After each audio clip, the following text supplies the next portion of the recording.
మాది ఉగ్గుముడి, సులూరుపేట మండలము, తిరుపతి జిల్లా. నేను వేసాను పుష్ప 2 వేసాను. కాయ అయితే బాగుంది, కాపు బాగుంది, పర్లా వేసుకోవచ్చు, దీన్ని బ్రహ్మాండంగా వేసుకోవచ్చు. ఓకే ప్రతాప్ గారు, ఇప్పుడు మీరు పుష్ప 2 అనేది మిరప సాగు చేస్తున్నారు కదా, పచ్చిమిరప, ఏ కంపెనీ వాళ్ళది? ఈషా అగ్రెసిడ్ వాళ్ళది. ఓకే, ఇప్పుడు మీరు ఈ తోట ఎన్ని కటింగ్లు అయింది? మూడో కటింగ్ సిద్ధంగా ఉంది. ఓకే, అంటే ఇప్పుడు మీరు మిగతా రకాలు కూడా సాగు చేశారు కదా, దాని మీద మీకు ఏ విధంగా ఉంది? బాగుంది, పర్లా బ్రహ్మాండంగా ఉంది. అంటే ఏ విధంగా బాగా అంటే వాటి మీద పోలిస్తే ఇదే బెటర్. ఏంటి కటింగ్కి అందుకుంటా ఉంది కదా. ఓకే, కటింగ్కు తొందరగా వస్తూ ఉంది. ఇప్పుడు కాయ పట్టిన తర్వాత చెట్టు గ్రోత్ ఉందా? గ్రోత్ వచ్చి పూత వస్తుందా?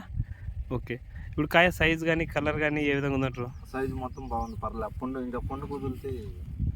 ఓకే ఓకే, ఒకసారి చెట్టు చూపించండి. రైతు సోదరులందరూ ఒకసారి గమనించండి. 2 కోతలు పూర్తయిన తర్వాత 3వ కోతకు సిద్ధంగా ఉంది. ఒక్కసారి చూడండి, కాయలు మంచి సైజులో కూడా ఉన్నాయి.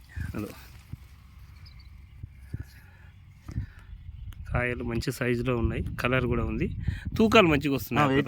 మంచి వెయిట్. ఓకే, అంటే ఇప్పుడు ఈ పరిసర ప్రాంతాల్లో అంతా మిరప ఎక్కువ సాగు చేస్తారు కదా, ఈ రకం సాగు చేసుకోవడానికి అనుకూలంగా ఉంటుంది అట్లా. ఓకే, ఒకసారి ఇటే మీ ముందర ఉండే చెట్లు చూపించండి, ఏ విధంగా ఉన్నాయి ఒకసారి ఖాతా కూడా నేను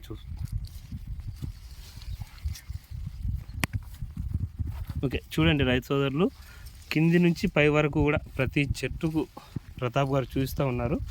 మీరు ఏ సార్లోనైనా చూసుకోవచ్చు. 2 కోతలు పూర్తయిన తర్వాత 3వ కోతకు సిద్ధంగా ఉంది. ప్రతి చెట్టు కూడా మంచి కాయ మంచి సైజులో ఉన్నాయి. అదేవిధంగా చూడండి బాగా. ఓకే